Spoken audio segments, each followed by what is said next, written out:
बिस्मिल्लाहिर्रहमानिर्रहीम। अस्सलाम वालेकुम व्यूवर्स, वेलकम टू सारा नूरीज़ किचन। तो आज मैं मीठी सेवियों का ज़र्दा बनाने जा रही हूँ जो कि बहुत ही मज़ेदार होता है और आप इसे अपनी हर छोटी बड़ी दावत पर बना सकते हैं। ये बनाने में भी बहुत आसान है और खाने में तो बहुत ही मज़े का और लाजवाब होता है। तो व्यूवर्स, अगर आपको मेरी रेसिपी अच्छी लगे तो मेरे चैनल को ज़रूर सब्सक्राइब कर दिया करें और वीडियो को लाइक और शेयर भी ज़रूर कर दें। तो हम इसे बनाना शुरू करते हैं। तो इसको बनाने के लिए सबसे पहले मैंने यहाँ पर एक फ्राई पैन में 1 टेबलस्पून ऑयल ले लिया है और इस ऑयल में अब मैं थोड़े से ड्राई फ्रूट्स जो है वो फ्राई कर लूँगी। यहाँ पर मैंने बादाम और किशमिश ले ली है। आप अपनी मर्ज़ी के कोई भी ड्राई फ्रूट्स ले सकते हैं। मेरे पास बादाम और किशमिश थी तो मैंने वही ले लिए हैं। अब फ्राई पैन में मैंने इसको मीडियम फ्लेम पर इनको फ्राई कर लिया है। मैंने बादाम पहले डाल दिए हैं और किशमिश थोड़ी देर से डाली है क्योंकि किशमिश जो है वो बहुत जल्दी फूल जाती है और बहुत जल्दी जल जाती है। तो यहाँ पर हमने मीडियम टू लो फ्लेम पर इनको फ्राई करना है और हमने इन्हें ज़्यादा फ्राई नहीं करना क्योंकि अगर ये जल जाएंगे तो ये टेस्ट जो है वो इनका ख़राब हो जाएगा और इससे हमारी सेवियों का ज़र्दा का टेस्ट भी ख़राब हो जाएगा। तो यहाँ हमने इन्हें 2 मिनट के लिए फ्राई कर लिया है और इनको निकाल लिया है। यहाँ मैंने आधा पैकेट वर्मिसेली यानी सेवियों का ले लिया है और ये मैंने पहले से ही भुनी हुई सेवियाँ ली हैं और इनको मैंने हाथों से क्रश कर लिया है। हमने इनको बहुत ज़्यादा क्रश नहीं करना। और फिर मैंने उसी फ्राई पैन में जिसमें ड्राई फ्रूट्स को मैंने फ्राई किया था 2 टेबलस्पून मैंने ऑयल के ले लिए हैं। आप चाहें तो इसमें घी भी इस्तेमाल कर सकते हैं। तो यहाँ पर अब मैं सेवियों को अच्छी तरह से फ्राई कर लूँगी। तो यहाँ पर सेवियों को जैसे जैसे हम फ्राई करेंगे तो सेवियाँ जो हैं वो अपना कलर भी चेंज करती जाएंगी और इनको फ्राई करना भी आसान हो जाएगा। तो मैंने पहले से भुनी हुई सेवियाँ ली हैं, रोस्टेड वर्मिसेली है, तो इसलिए मुझे इसको फ्राई करने में कम टाइम लगेगा। अगर आप जो है बग़ैर रोस्ट किए हुए सेवियाँ लेती हैं तो इसमें आपको ज़्यादा टाइम लगेगा। तो अब मैंने 2 मिनट के लिए फ्राई करने के बाद इसमें मैंने हाफ़ कप चीनी डाल दी है। तो आप अपनी मर्ज़ी के मुताबिक चीनी इसमें इस्तेमाल कर सकते हैं, लेकिन हाफ़ कप चीनी भी इसमें बहुत नॉर्मल और सही वाला मीठा होता है। तो अब मैं चीनी को सेवियों के साथ अच्छी तरह से मिक्स कर लूँगी और इसको मिक्स करने के बाद अब मैं इसमें हाफ़ कप पानी का डाल दूँगी। तो क्योंकि मैंने हाफ़ पैकेट सेवियों का लिया है तो इसमें हाफ़ कप पानी डालूँगी। आप थोड़ा थोड़ा करके पानी डाल सकते हैं और अब पानी के साथ मैं इन सेवियों को अच्छी तरह से मिक्स कर लूँगी। और इन सेवियों को जब पानी के साथ मिक्स करने के बाद थोड़ी देर के लिए मैं इन्हें दम पर लगा दूँगी। तो व्यूवर्स, इन सेवियों को हमने बहुत ज़्यादा फ्राई नहीं करना और इनके नीचे जो फ्लेम है वो भी हमने मीडियम रखनी है, हाई फ्लेम नहीं करनी, वरना सेवियाँ जो हैं वो जल जाएंगी और पानी जल्दी ड्राई हो जाएगा और सेवियों का टेस्ट जो है वो बिल्कुल ख़राब हो जाएगा। तो यहाँ पानी में सेवियों को मिक्स करने के बाद अब मैं यहाँ 2 मिनट के लिए इसको ढक दूँगी और फ्लेम को लो कर दूँगी ताकि सेवियाँ हमारी जो हैं वो अच्छी तरह से नरम हो जाए, पक जाए। तो 2 मिनट के बाद जब मैंने ढक्कन उठाया है चेक करने के लिए तो यहाँ पर मेरी जो सेवियाँ हैं वो बिल्कुल बनकर तैयार हो चुकी हैं और ये बिल्कुल बहुत अच्छी तरह से सॉफ्ट हो चुकी हैं। तो अब मैं इसमें 1 टीस्पून केवड़ा वाटर डाल दूंगी। अगर आपके पास केवड़ा वाटर नहीं है तो आप इसे स्किप भी कर सकते हैं। तो मैंने सेवियों को जब फ्राई कर रही थी उसमें पानी डाला था तो मैंने 2 इलायचियाँ भी डाल दी थी। तो यहाँ पर अब मैं सेवियाँ तैयार हैं तो आखिर में मैं इसमें ड्राई फ्रूट डाल दूँगी जो मैंने फ्राई किए थे और थोड़े से ड्राई फ्रूट मैंने बचा लिए हैं जो बाद में मैं इसकी गार्निशिंग के लिए इस्तेमाल करूँगी। तो अब ड्राई फ्रूट को हम इन सेवियों के साथ अच्छी तरह से मिक्स कर लेंगे और अब मैं फोक की मदद से सेवियों को थोड़ा अलग-अलग कर रही हूँ ताकि ये देखने में भी खूबसूरत लगे। तो यहाँ पर हमारी सेवियाँ बिल्कुल तैयार हैं। मैंने नीचे से फ्लेम बंद कर दी है और अब मैं अपनी सेवियों को एक अच्छी सी प्लेट में सर्व करूँगी। तो व्यूवर्स, ये हमारी सेवियाँ तैयार हैं जो खाने में बहुत मज़ेदार हैं और बहुत ही अच्छी बनी हुई हैं। अगर आपको लगे कि सेवियाँ जो हैं वो अभी आपकी इतनी सॉफ्ट नहीं है तो आप इसमें थोड़ा सा पानी का छींटा मार के दोबारा भी 2 मिनट के लिए दम लगा सकते हैं। लेकिन मेरी सेवियाँ यहाँ हाफ पानी से ही बनकर तैयार हो चुकी हैं और ये देखने में भी बहुत खूबसूरत लग रही हैं और खाने में भी बहुत ही मज़ेदार है। तो आप अपने घर में होने वाली किसी भी दावत में इसको बनाकर अपने मेहमानों को सर्व कर सकते हैं। तो व्यूवर्स, इसको आप ज़रूर ट्राई कीजिएगा और अगर आपको मेरी रेसिपी अच्छी लगी हो तो मेरे चैनल को ज़रूर सब्सक्राइब कर दें, वीडियो को लाइक और शेयर भी ज़रूर कर दें और मुझे कमेंट्स में ज़रूर बताएं कि आपको मेरी रेसिपी कैसी लगी। इसे ज़रूर ट्राई कीजिएगा। अस्सलाम वालेकुम व्यूवर्स, वेलकम टू सारा नूरीज़ किचन। आज मैं अपने किचन में आपके लिए पेशावरी खीर की बहुत ही मज़ेदार रेसिपी लेकर आई हूँ, जिसे बनाना बहुत आसान है और ये लो कास्ट रेसिपी है। इसे आप अपने दावतों के लिए भी बना सकते हैं और इसको कमर्शियल तौर पर भी बनाकर इससे आप अर्निंग भी कर सकते हैं। तो अगर आपको मेरी रेसिपी अच्छी लगे तो मेरे चैनल को ज़रूर सब्सक्राइब कर दें। तो इसको बनाने के लिए यहाँ मैंने सबसे पहले आधे कप से थोड़े से ज़्यादा मैंने चावल ले लिए थे और उनको मैंने अच्छी तरह से धो लिया था और 1 घंटे के लिए मैंने इनको भिगो के रख दिया था। 1 घंटे के बाद मैंने बर्तन ले लिया था, उसमें मैंने जो भिगोए हुए राइस हैं उनको उसी पानी के साथ ही मैंने उसमें डाल दिया था और इसको डालने के बाद मैंने इसमें जो है वो 4 गिलास के करीब पानी इसमें भर के डाल दिया था। यानी आधे से ज़्यादा या 1 कप चावलों में 4 गिलास पानी डालकर मैंने इसको बॉयल होने के लिए रख लिया था। तो यहाँ हम सबसे पहले चावल बॉयल कर लेंगे। चावल जब अच्छी तरह से बॉयल हो जाएंगे तो हम इसे ठंडा कर लेंगे। तो चावल जब हम बॉयल करेंगे, इससे ये होगा कि हम थोड़े दूध में ज़्यादा खीर बना सकेंगे और हमारी जो रेसिपी है वो बहुत ही लो कास्ट में बनकर तैयार हो जाएगी। तो यहाँ पर चावल जो है वो तकरीबन बॉयल हो चुके हैं। जब पानी जो है वो खुश्क हो जाएगा और थोड़ा सा पानी रह जाएगा तो हम जो है वो आग बंद कर देंगे। तो यहाँ हमारे राइस जो है वो बिल्कुल जो है वो सॉफ्ट हो चुके हैं, पक के तैयार हो चुके हैं। चावलों का पानी खुश्क हो गया, चावल अच्छी तरह से गल गए हैं। हमने इनको बिल्कुल अच्छी तरह से गला लेना है, नरम कर लेना है। और यहाँ पर चावल हमारे बॉयल हो गए हैं तो हम नीचे से आग बंद कर देंगे और इन चावलों को हम जो है वो ठंडा होने देंगे। तो मैं इसको हल्का सा ढक के रख दूँगी ताकि ये चावल जो है वो ठंडे हो जाए। तो अब यहाँ पर तकरीबन आधे घंटे के बाद चावल ठंडे हो गए थे और उनका जो थोड़ा बहुत पानी रह गया था वो भी ड्राई हो गया था। तो आप देख सकते हैं कि मैंने जो है वो तकरीबन आधा कप से थोड़े से ज़्यादा चावल लिए थे, जो कि फूल के जो है वो काफ़ी सारे हो गए हैं गलने के बाद। तो अब मैं इनको एक ग्राइंडर जग ले लूँगी और उसमें मैं ये आधे चावल जो है वो उस ग्राइंडर में डाल दूँगी और थोड़े से चावल जो है वो आधे उबले हुए चावल इसी देगची में रहने दूँगी।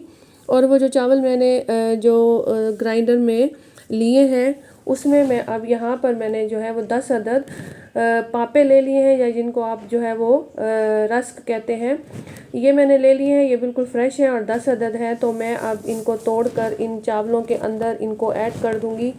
यानी जितने भी रस लिए हैं मैंने 10 अदद, तो वो मैं इसमें जो है चावलों में डाल दूँगी। तो इससे हमारी जो खीर है वो बहुत मज़े की और बहुत क्रीमी बनेगी। आप चाहें तो इसमें जो है वो आधा कप खुश्क जो है वो दूध भी डाल सकते हैं, यानी मिल्क पाउडर डाल सकते हैं, लेकिन मैंने इसमें ऐड नहीं किया।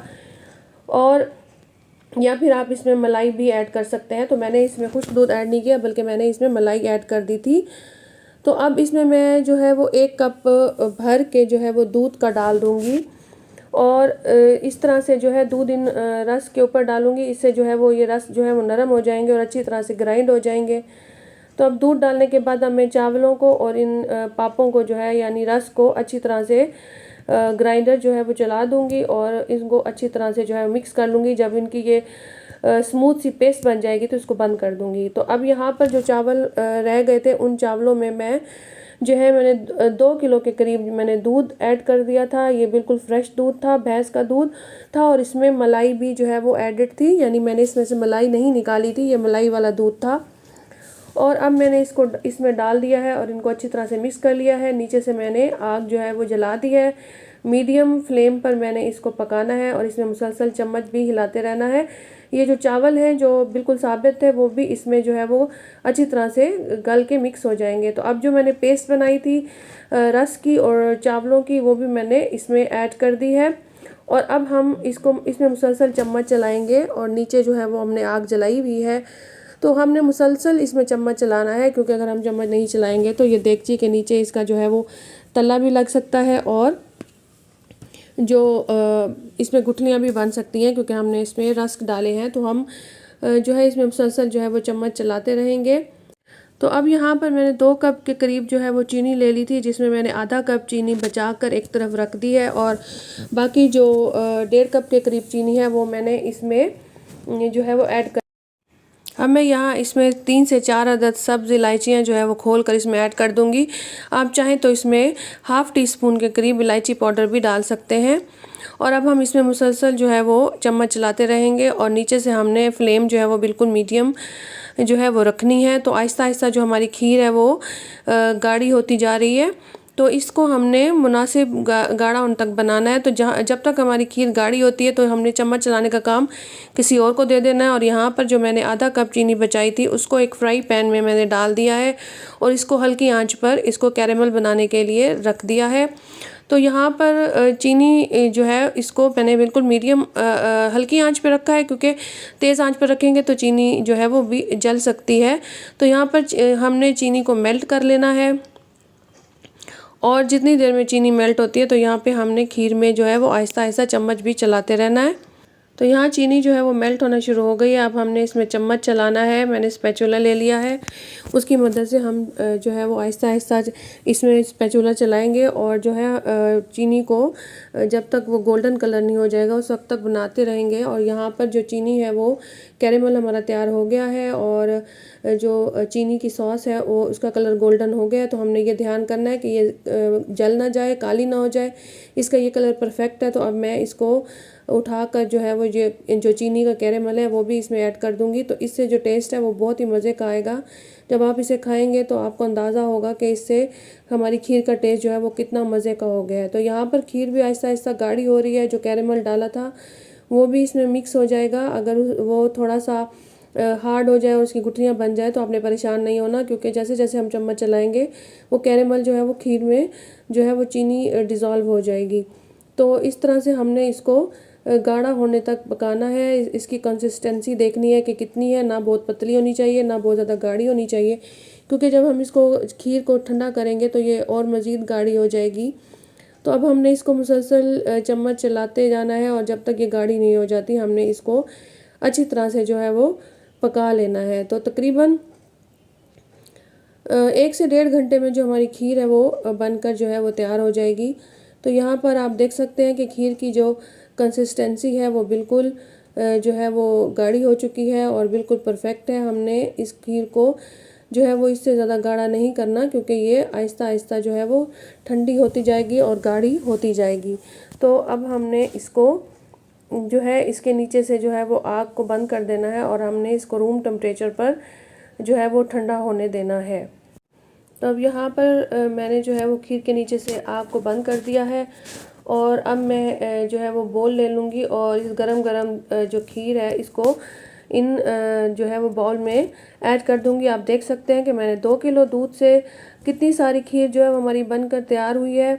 और इसमें जो है वो मेरे आप देख सकते हैं कि 2 बड़े बड़े बोल जो हैं वो भर गए हैं और साथ ही एक छोटा सा बोल भी, उसमें भी मैंने जो है वो खीर ऐड कर दी है। तो मेरे 2 किलो दूध से आप कह सकते हैं कि तकरीबन 4 से 5 किलो के करीब जो है वो खीर बनकर तैयार हुई है। और आखिर में मैं बादाम मैंने लेकर छोटे छोटे बारीक कट करके इसके ऊपर स्प्रिंकल कर दिए। आप अपनी मर्ज़ी के ड्राई फ्रूट डाल सकते हैं। तो ये इतनी लो कास्ट और जो है वो मज़े की खीर होती है। फेमस पिशावरी खीर आपकी बनकर घर में ही तैयार है। तो आप इसको जो है वो दावतों में भी बना सकते हैं। तो व्यूवर्स, ये बहुत ही मज़े की गरम गरम खीर है। आप इसको 1 घंटा बाहर रखें, इसको ठंडा होने दें और उसके बाद आप इसको फ्रिज में रखें। रात को बना के फ्रिज में रख दें, 7-8 घंटे तक ये फ्रिज में रहेगी तो ये बहुत अच्छी तरह से सेट हो जाएगी। इसे खाने में बहुत मज़ा आएगा। तो आप यहाँ देख सकते हैं कि ये कितनी गाढ़ी खीर बनकर तैयार हुई है। तो व्यूवर्स, अगर आपको मेरी रेसिपी अच्छी लगी हो तो मेरे चैनल को ज़रूर सब्सक्राइब कर दें, वीडियो को लाइक और शेयर ज़रूर कर दें। तो आप इसे ट्राई ज़रूर कीजिएगा। बिस्मिल्लाहिर्रहमानिर्रहीम। अस्सलाम वालेकुम व्यूवर्स, वेलकम टू सारा नूरीज़ किचन। तो आज मैं अपने किचन में बहुत ही मज़ेदार ब्रेड का मीठा लेकर आई हूँ, जो कि ब्रेड और सिर्फ दूध से बनता है। बहुत कम इंग्रेडिएंट्स में चाहिए होते हैं और बहुत जल्दी बनकर तैयार हो जाता है। इसको डबल का मीठा भी कहते हैं और इसको शाही टुकड़े भी कहते हैं। तो व्यूवर्स, अगर आप मेरे चैनल पर न्यू हैं तो मेरे चैनल को ज़रूर सब्सक्राइब कर दें, वीडियो को लाइक और शेयर ज़रूर कर दें। तो अब हम ये डिज़र्ट बनाना शुरू करते हैं। तो इसके लिए सबसे पहले हम यहाँ पर चाशनी बना लेंगे, यानी शीरा बना लेंगे। और शीरा बनाने के लिए मैंने यहाँ पैन में आधा कप मैंने चीनी ले ली है और आधा कप ही मैंने पानी का इसमें ऐड कर लिया है, यानी हमने दोनों चीज़ें बराबर मिकदार में लेनी है। और अब मैं इसे चूल्हे पर जो है पकाना के लिए रख दूंगी। और इसमें मैंने 2 साबित इलायचियाँ भी डाल दी हैं, खोल के डाली हैं। आप चाहें तो इसमें हाफ़ टी स्पून इलायची पाउडर भी ऐड कर सकते हैं। तो यहाँ पर मैंने इलायची डालकर इसको शीरे को पकने के लिए रख दिया है। तो जब चीनी घुल जाएगी तो हम इसको मीडियम आंच पर पकाएंगे। तो यहाँ पर हमने जो चाशनी बनानी है वो हमें इसके लिए डबल जो तार वाली चाशनी होती है वो नहीं चाहिए, बल्कि हमें इसमें सिंपल सा शीरा जो है वो चाहिए। जब हमारी चीनी और पानी का जो शीरा है वो थोड़ा सा गाढ़ा होने लगेगा तो हम इसके नीचे से आग बंद कर देंगे। तो यहाँ हमारी चाशनी तैयार है। अब मैं इसके नीचे से आग बंद कर दूँगी और अब मैं यहाँ ब्रेड के स्लाइसेस ले लूँगी। तो मैंने यहाँ 5 वाइट ब्रेड के स्लाइसेस ले लिए हैं। आपने जितनी मिकदार में बनाना हो उतने स्लाइसेस ले सकते हैं। मैंने जो ब्रेड ली है वो बिल्कुल फ्रेश है, इसके जो किनारे हैं वो भी बिल्कुल फ्रेश हैं। आप देख सकते हैं वो जले हुए नहीं हैं और ना ही सख्त हैं, तो मैं इनके किनारे अलग नहीं करूँगी। आप चाहें तो अपनी ब्रेड के जो एजेस हैं उनको अलहदा कर सकते हैं। तो अब मैं ब्रेड को दरमियान से जो है वो कट कर लूँगी। हम जो शाही टुकड़े बनाते हैं उसके लिए ब्रेड जो है वो इसी स्टाइल में जो है वो कट की जाती है। तो मैंने यहाँ ब्रेड को जो है वो कट कर लिया है और कट करने के बाद अब हम इनको फ्राई करेंगे। तो यहाँ मैंने एक पैन में जो है वो वेजिटेबल ऑयल ले लिया है। मैंने 1 कप ऑयल लिया है। आपने इतना ऑयल लेना है कि हमने जो फ्राई करनी है ब्रेड वो हमने शैलो फ्राई करनी है, हमने इसको डीप फ्राई नहीं करना। तो अब ऑयल जब गर्म हो गया है तो मैं जो है वो 1 बाय 1 सारे स्लाइसेस इसमें डालूंगी और इनको फ्राई कर लूँगी। ऑयल गर्म होना चाहिए। अगर ठंडा ऑयल होगा तो ब्रेड जो है वो ऑयल अपने अंदर जो है वो सोक कर लेगी और वो क्रिस्पी नहीं होगी। तो मैंने एक तरफ से जब ब्रेड ब्राउन हो गई है तो मैंने उसको दूसरी तरफ जो है उसकी साइड पलट दी है। और ये ध्यान रहे कि आपने आग मीडियम रखनी है, ज़्यादा तेज़ नहीं रखनी, वरना ब्रेड के स्लाइसेस जो है वो जल जाएंगे और जो हमारा ब्रेड का जो मीठा है यानी शाही टुकड़े हैं वो इतने मज़े के नहीं लगेंगे। तो आपने ध्यान से ब्रेड को जो है वो फ्राई करना है। तो इस तरह से हमने 1 बाय 1 जितने भी स्लाइसेस थे सबको हमने आराम से जो है वो फ्राई कर लेना है। और आंच जो है वो हमने मीडियम रखनी है, ज़्यादा तेज़ आंच नहीं रखनी है। और ऑयल को भी मुनासिब मिकदार में गर्म होना चाहिए। तो इस तरह से अब हम बारी बारी तमाम स्लाइसेस को जो है वो फ्राई करके इनको जो है वो हम एक बर्तन में या एक प्लेट में निकालते जाएंगे। और इनको इस तरह से निकालेंगे कि इनके अंदर जितना भी ऑयल है वो सारा जो है वो अच्छी तरह से जो है वो हम फ्राई पैन में ही उसको अच्छी तरह से निचोड़ लें। अब फ्राई करने के बाद ब्रेड के स्लाइसेस को यहाँ पर मैंने दूध ले लिया है। मैंने 1 लीटर दूध लिया है और ये फुल फैट मिल्क है। मेरे इस दूध में जितनी भी मलाई थी वो भी मैंने इसमें ऐड कर दी है। और अब मैं इसमें आधा कप शुगर ऐड करूँगी। आपने इसमें चीनी जो है वो कम ऐड करनी है, वो इस वजह से कि हमने जो ब्रेड के स्लाइसेस जो हैं उनको भी हमने शीरे में सोक करना है। तो अब जो दूध है उसमें चीनी मिक्स होके वो बॉयल हो गया है। तो यहाँ पर मैं आधा कप दूध जो कि मैंने उसी 1 लीटर दूध में से रख लिया था उसमें 2 चम्मच मैंने वनीला कस्टर्ड के ऐड किए हैं और इसको अच्छी तरह से मिक्स कर लिया। अगर आप वनीला कस्टर्ड आपके पास नहीं है तो इसमें आप कॉर्नफ्लोर के भी 2 टेबलस्पून डाल सकते हैं। दूध बॉयल हो गया है। ये कस्टर्ड का जो मिक्सचर है मैं इस दूध में डाल दूंगी और इसको हम अच्छी तरह से पका लेंगे। और इसको हम कम से कम 2 से 3 मिनट तक पकाएंगे मीडियम फ्लेम पर। और कस्टर्ड का जो मिक्सचर है वो ना तो बहुत ज़्यादा गाढ़ा होना चाहिए और ना ही बहुत ज़्यादा पतला होना चाहिए। इसको मुनासिब मिकदार में हमने गाढ़ा रखना है।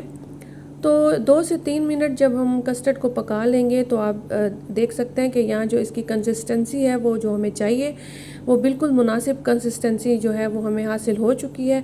तो यहाँ जो है वो अब मैं नीचे से आग बंद कर दूँगी और जो कस्टर्ड है हमारा जो दूध का मिक्सचर है इसको हम जो है वो ठंडा होने देंगे।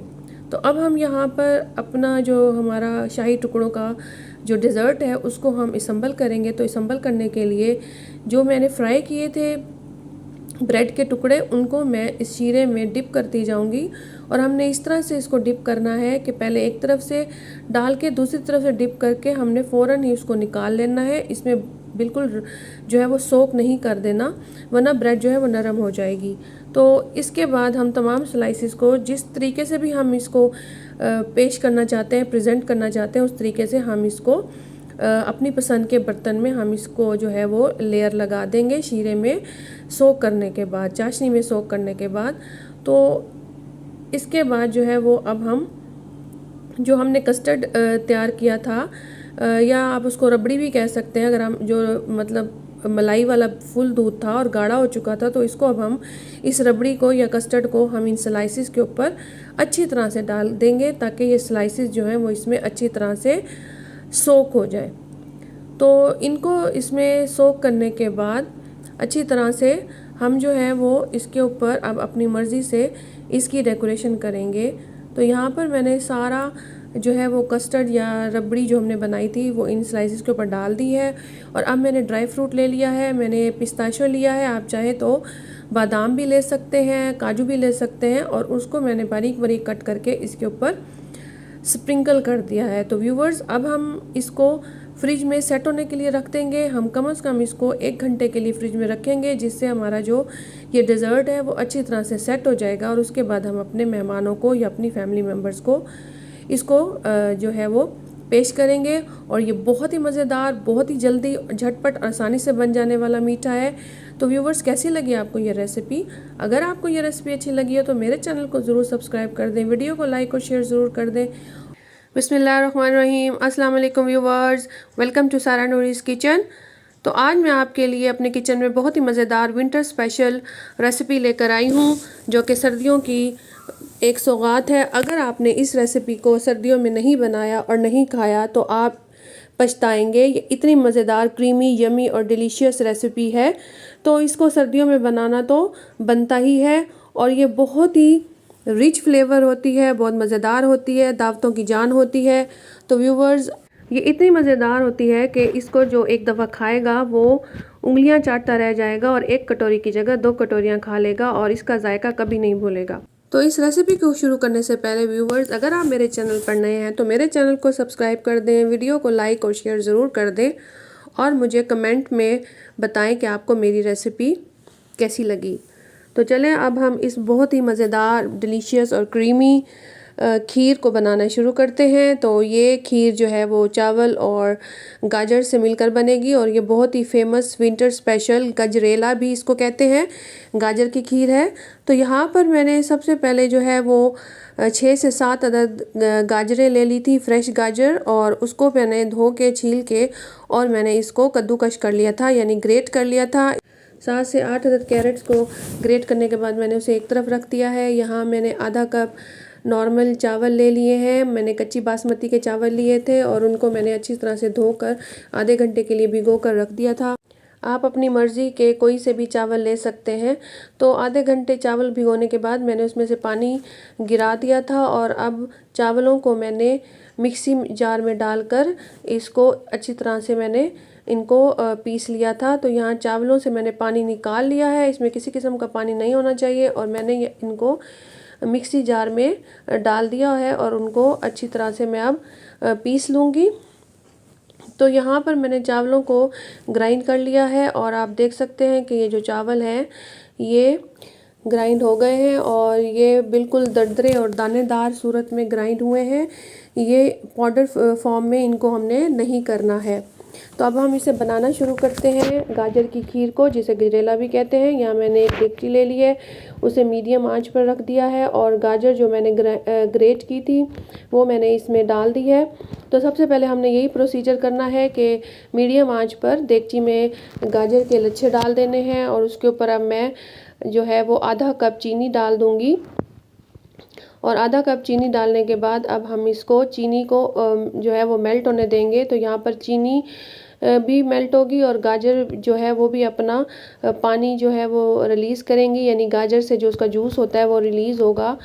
तो इस तरह से जो गाजर है, चीनी डालने से जो गाजर है वो खीर में घुलेगी नहीं, बल्कि इसी तरह से लच्छों की सूरत में ही रहेगी। तो इसको अब हम 5 मिनट के लिए ढक देंगे। तो 5 मिनट के बाद जब ढक्कन हटाया है तो यहाँ पर चीनी भी मेल्ट हो गई है, और गाजर ने भी अपना पानी रिलीज़ कर दिया है। तो अब हम गाजर को चीनी के साथ इतनी देर तक पकाएंगे कि जो गाजर ने पानी रिलीज़ किया है, तो मीडियम आंच पर हमने गाजर का जो पानी रिलीज़ हुआ है उसको ड्राई कर लेना है। तो आप यहाँ देख सकते हैं कि पानी जो है वो ड्राई हो चुका है। तो अब यहाँ पर मैं इसमें 2 लीटर के करीब दूध डाल दूँगी, जो कि फुल फैट क्रीम दूध है, जो डेली जो हमारे घरों में आता है, और ये बॉयल दूध है। तो इसको मैंने इसमें डाल दिया है और अब हम इसको मिक्स करने के बाद इस दूध में बॉयल आने देंगे। तो जब दूध में बॉयल आ जाएगा तो मैं इसमें आधा कप चीनी और ऐड कर दूंगी और इसको अच्छी तरह से मिक्स कर दूंगी। टोटल मैंने इसमें 1 कप चीनी का ऐड किया है। और जब दूध में बॉयल आ जाएगा तो अब मैं इसमें चावल डाल दूंगी जो कि मैंने मिक्सी जार में डालकर ग्राइंड कर लिए थे। और इसको दूध में डालने के बाद इसको भी अच्छी तरह से मैं मिक्स कर लूँगी और मुसलसल चम्मच चलाऊँगी। तो यहाँ जो है दूध में बॉयल आ गया है। अब हमने इसमें मुसलसल चम्मच चलाना है ताकि चावल जो है वो तले में ना लगें और अच्छी तरह से खीर में मिक्स हो जाए। और इसके साथ ही हमने इसको उस वक्त तक पकाना है जब तक कि हमारी खीर जो है वो रबड़ीदार ना हो जाए, गाढ़ी ना हो जाए। तो उस वक्त तक हमने इसमें चम्मच चलाते रहना है।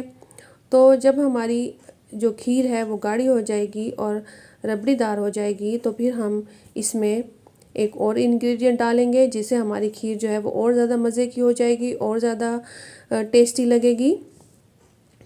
तो यहाँ पर जो हमारी खीर है वो गाढ़ी होने लग गई है। तो साइडों पे जो खीर लगेगी उसको भी हमने चम्मच की मदद से वापस इस किनारों से हटा के इसमें शामिल करते जाना है।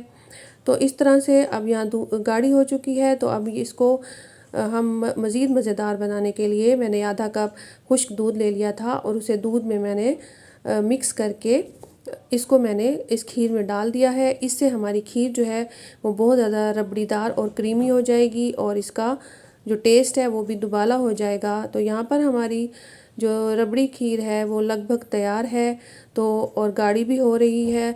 तो अब हम इसका टेस्ट मज़ीद मज़ेदार बनाने के लिए, इसको मज़ीद अच्छा बनाने के लिए अब मैं इसमें नट्स डालूँगी। तो यहाँ पे मेरे पास बादाम थे और पिस्ता था तो मैंने उनको काट लिया है और यहाँ मैंने बादाम डाल दिए हैं। 8 से 10 अदद बादाम थे और इसी तरह से 8 से 10 अदद पिस्ते थे जिनको मैंने काट के इसमें डाल दिया है। अब हम इसको अच्छी तरह से मिक्स कर लेंगे और 5 से 10 मिनट तक हम इस खीर को मज़ीद पकाएंगे। और ये हमारी बहुत ही मज़ेदार और बहुत डिलीशियस क्रीमी रबड़ीदार गाजर की खीर या जिसे हम गजरेला भी कहते हैं तैयार है। तो यहाँ पर अब हम इसको थोड़ी देर मिक्स करने के बाद अब हम देखेंगे कि हमें इसकी कितनी कंसिस्टेंसी रखनी है। तो यहाँ गाजर की खीर जो है वो परफेक्ट गाढ़ी हो चुकी है। हमें इतनी ही गाढ़ी खीर चाहिए क्योंकि ठंडा होने के बाद ये मज़ीद गाढ़ी हो जाएगी।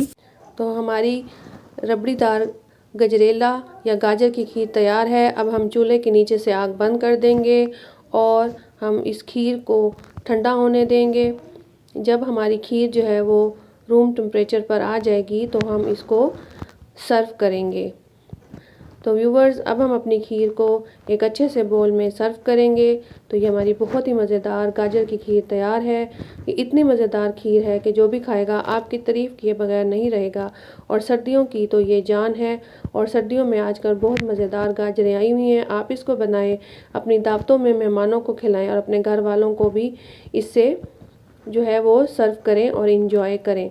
तो व्यूवर्स कैसी लगी आपको मेरी रेसिपी? अगर आपको ये रेसिपी अच्छी लगी हो तो मेरे चैनल को ज़रूर सब्सक्राइब कर दें, वीडियो को लाइक और शेयर ज़रूर कर दें और कमेंट्स में मुझे बताएं आपको मेरी रेसिपी कैसी लगी।